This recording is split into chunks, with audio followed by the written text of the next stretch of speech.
Bonjour Thomas Ménager. Hier, Jordan Bardella était à Washington, à la convention des conservateurs américains. Il devait y prendre la parole. Il a annulé son intervention après que Steve Bannon, ancien conseiller de Donald Trump, a ostensiblement tendu le bras, faisant référence au geste nazi. Vous avez découvert seulement hier qui était Steve Bannon?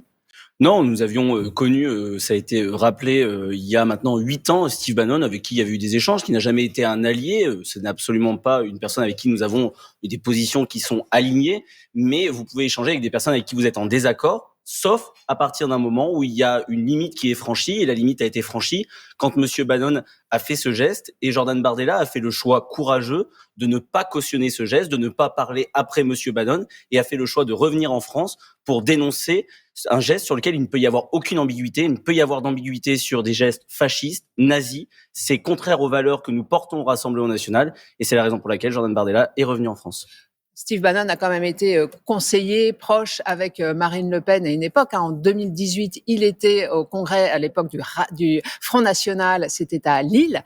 Vous ne pouvez pas dire quand même que vous le découvrez, Steve Bannon. Pourquoi s'afficher encore aujourd'hui avec des personnages comme celui-ci? Regardez cette photo. Il avait déjà regardé ce geste. Oui. Il est quand même similaire à l'époque. Non, là, il saluait la foule à l'événement. Là, il saluait la foule à l'événement. Bon. Vous savez, ce jour-là, il avait été invité comme un certain nombre de personnalités étrangères qui viennent à des meetings, comme Jordan Bardella allait là à Washington à un congrès de conservateurs. Quand vous êtes, comme Jordan Bardella, à la tête du premier parti politique français, à la tête du 3e groupe au Parlement européen, vous allez échanger avec des personnes avec qui vous n'êtes pas d'accord. De la même manière que M. Bannon était venu à Lille, à l'époque, échanger. Marine Le Pen avait eu un échange avec lui. C'est pas pour ça qu'on a les mêmes positions que lui. C'est pas la même chose. Après, on ne peut pas être comptable, vous savez, 7 ans après d'un geste qui va être réalisé par quelqu'un avec qui vous avez échangé. Vous avez peut-être échangé dans votre vie avec des journalistes qui, 5 ans, 10 ans après, vont dériver. Vous n'êtes pas comptable. Vous êtes comptable, par contre, du fait de dénoncer ou de ne pas dénoncer au moment où la personne fait ce geste. Est-ce qu'il a commis quand même une erreur, Jordan Bardella, en allant à Washington à ce rassemblement des conservateurs, alors que dans le même temps, il y avait une réunion à l'Élysée, par exemple, avec tous les chefs de parti au sujet de l'Ukraine? Oui, alors à cette réunion, le premier vice-président du parti, Louis Alliot, était présent, donc le Rassemblement national était présent. Il avait pris cet engagement. Mais en termes d'affichage, est-ce que ce n'était pas une erreur de la part de Jordan Bardella de préférer aller à Washington que de rester ici? Il avait pris cet engagement suite à une invitation bien avant, et plusieurs mois avant, quand il avait été invité.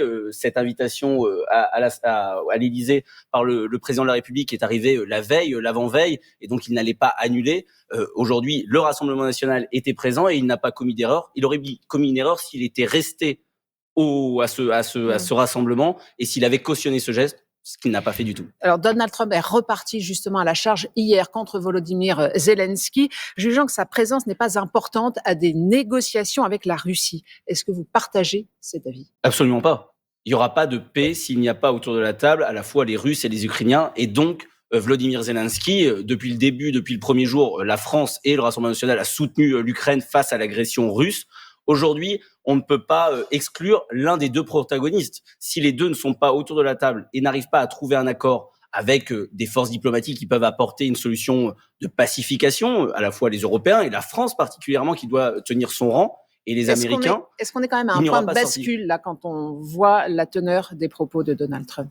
Je considère que les propos de Donald Trump ne vont pas aider à pacifier la situation, et j'espère qu'il va revenir à un peu plus de raison. C'est-à-dire que l'objectif de puissances comme la France ou les États-Unis, je vous le dis, c'est d'apporter la paix. Dès le premier jour, on a dit avec Marine Le Pen, il faudra une conférence internationale pour la paix. Il y a une puissance nucléaire qui est la Russie. Il n'y aura pas d'issue sans de la diplomatie.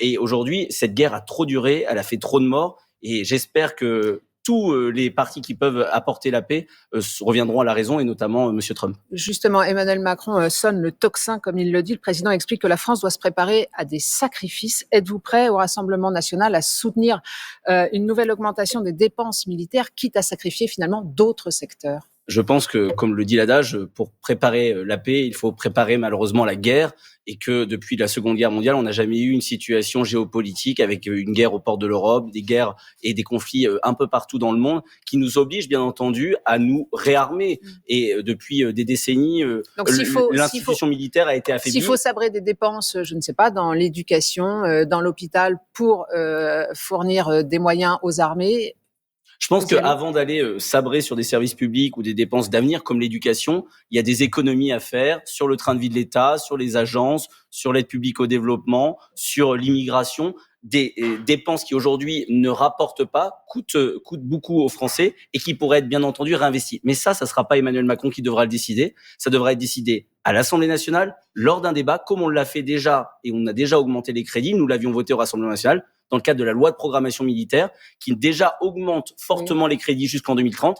Peut-être qu'il faudra aller encore plus loin pour être certain que, d'une manière dissuasive, on prépare cette paix sur notre continent notamment. On parle justement beaucoup à l'échelle européenne. Est-ce que vous êtes toujours contre l'idée d'une armée européenne Oui, nous considérons qu'il ne peut y avoir de diplomatie et de défense européenne. Il faut qu'il y ait... Mais là, on le voit, face à l'Ukraine, ce n'est pas ça la solution.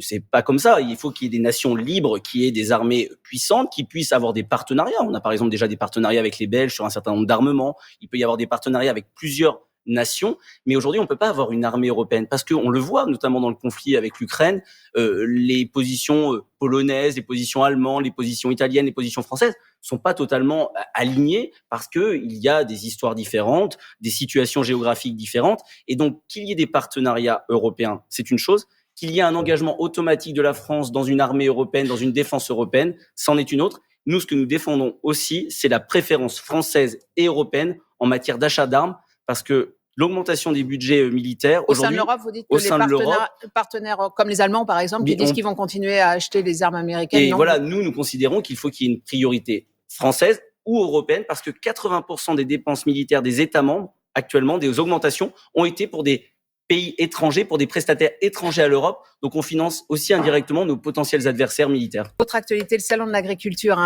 qui ouvre ce matin. Emmanuel Macron l'inaugure en ce moment même. Depuis la crise de l'an dernier, la coordination rurale gagne du terrain. Ce syndicat et votre parti avaient des points communs.